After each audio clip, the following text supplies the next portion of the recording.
Good afternoon. I know Vernita and I are between you and alcohol, so bear with me. Today, I'm going to tell you about how I lost a previous business. So I had two partners, and we had a publishing and consulting firm. And they had founded the company over 10 years before I got involved. A few years into me working with them, I ended up buying into the company and running it day to day. Loved what I did. We had a great partnership. Okay, Joe was our researcher and product development person. He wrote books. He was pretty brilliant. Sally, she was our trainer and our consultant. And I was responsible for sales, operations, and making sure that we made a profit. And so it was a really good mix for the partners. All along, they were a little older than I was, and all along the plan was for me to take over, to lead the business going forward after they retired. So as we got closer, we were doing well. We tripled the revenue, we added 24 global distributors, and I started talking to them about the transition. And I got a proposal together, gave them the proposal. I was going to buy them out. They were going to work for a few more years and then retire. Well, we didn't really get very far in negotiations. They said no. So in 2015, at the age of 50, I started over and launched my present company, Narrative. Now, I'm going to tell you a little bit more about that story later, and there is a connection to that story and what I'm going to tell you. So basically, I was trying to sell that proposal to my partners, right? So I am going to challenge you to significantly change the way that you talk to your prospects and the way you approach them. Okay, this goes beyond needs-based selling. It goes beyond relationship selling. It goes beyond talking to your prospects about their favorite football team. It is more in-depth, and it is harder. It takes more work. It takes intention, but it's worth it. Okay, before I give you that challenge, I'm going to tell you three things. The first thing is that, does anybody know what similarity bias means? Similarity bias says that people like people that like them, right? And people like people that they think are similar to them. So bottom line, we need to make our prospects or our spouses or our coworkers, by the way, this is for anybody that we want to influence. We need to make them think that we're like them, okay? So that's the first thing. The second thing is we tend to assume that we are like the people in our circle, right? You know, we have all these people in our circle. We know them. We work with them day to day. We're friends with them. And it's just, we sort of like, for example, we think, they must be in the same political party I am, right? If I go to church, they must go to church. If I don't go to church, they must not go to church. Now, intellectually, we know that, people are different, right? But our default is kind of, those people sit next to me, they're similar. Well, I want to talk about how different they are, okay? The first way is we have a lot of behaviors, traits, personality traits, you can look at them. I'm going to use some easy examples that everyone can relate to. So let's think of this scale right here. It's a continuum, a spectrum. Over here we've got the extroverts. Who identifies as an extrovert? Okay. Across the spectrum over here we have the introverts. Who are introverts? So, and then in the middle, you've got people that are a little bit of both, right? And we call those ambiverts. That's one example, right? The other example is, let's say over here we've got somebody that loves strategy and they're very creative. They're thinking way out in the future. They love the ideas, right? Let's walk across the spectrum and we have the doers, the people that make things happen. They're the implementers, right? They might be able to brainstorm for a little while, but at the end of the day, like, just tell me what we're going to do, and let's do it. In the middle, you have people that translate between the strategists and the doers. So I can tell you all kinds of There's like tons of examples beyond those. But even with that, you've got the strategist that's the introvert, or the strategist that's the extrovert, so there's all these combinations, right? The next thing is motivations. We all are motivated by different things. Some people really are motivated by money, but less than you think. Some people are motivated by learning a lot, right? Some people by power and leadership, or helping others and being altruistic. And there's obviously all kinds of combinations. But if we polled everybody, we might rank those very differently. I could go on and on about differences, skills, generational differences, intelligence.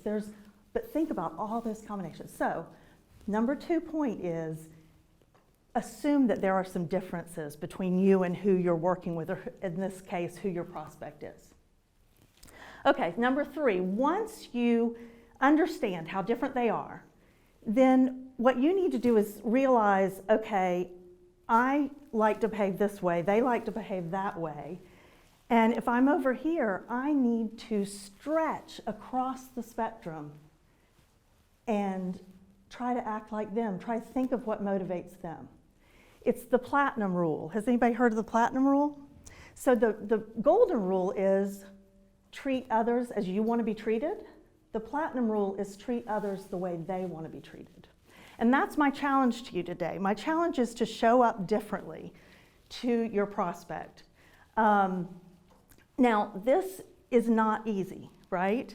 I've been with my husband for 22 years, and when I want him to do something I want to do, I have to think, now how do I act like him? Well, he loves data, right? He loves all this data before he makes a decision, right? And I can make a decision on very little data.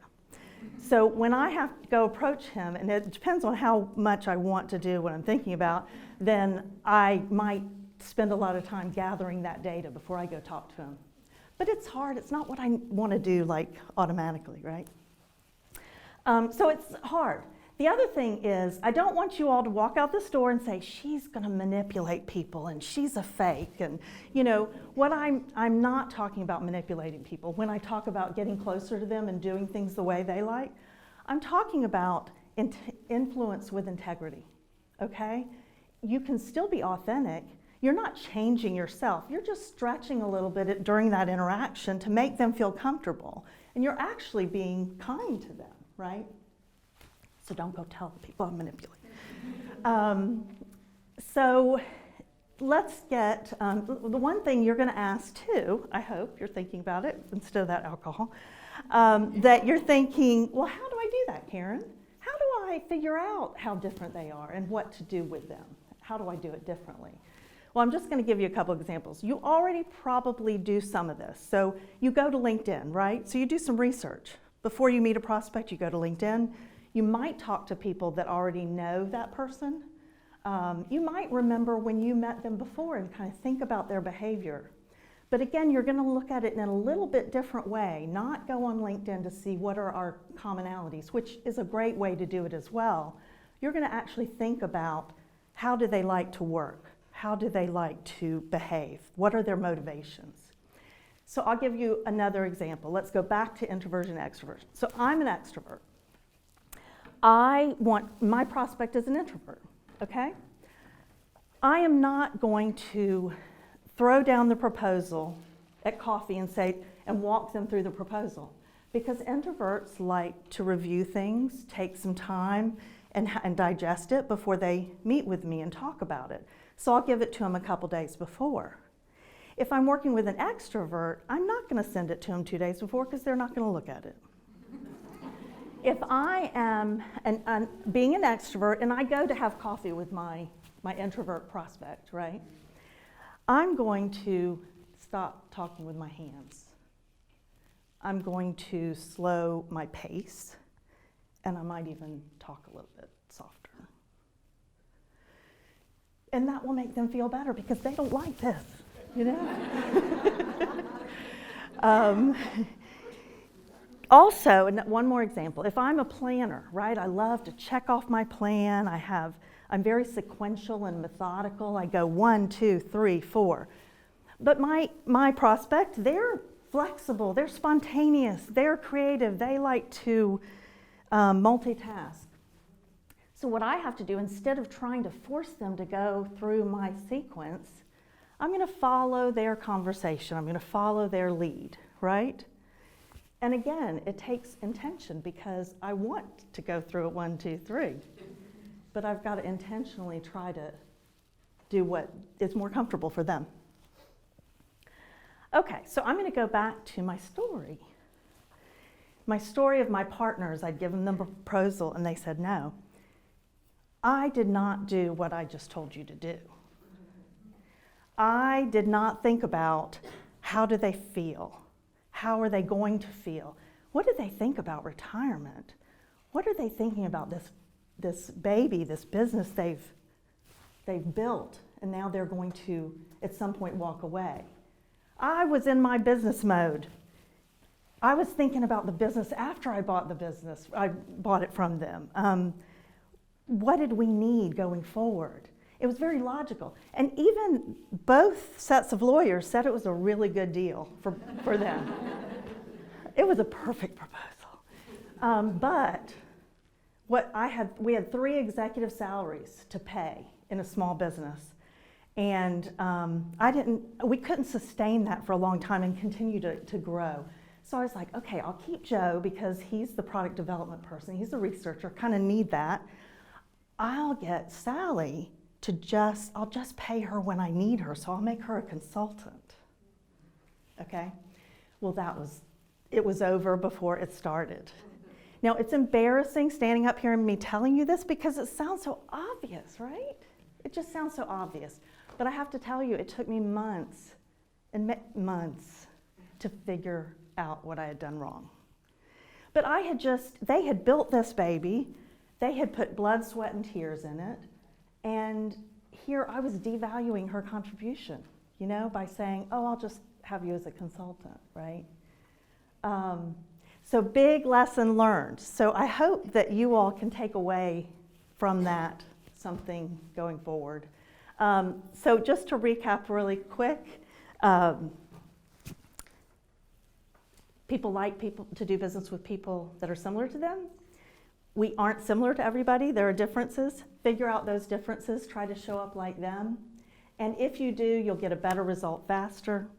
It is hard. It takes time and effort, but anything worthwhile does. Thank you.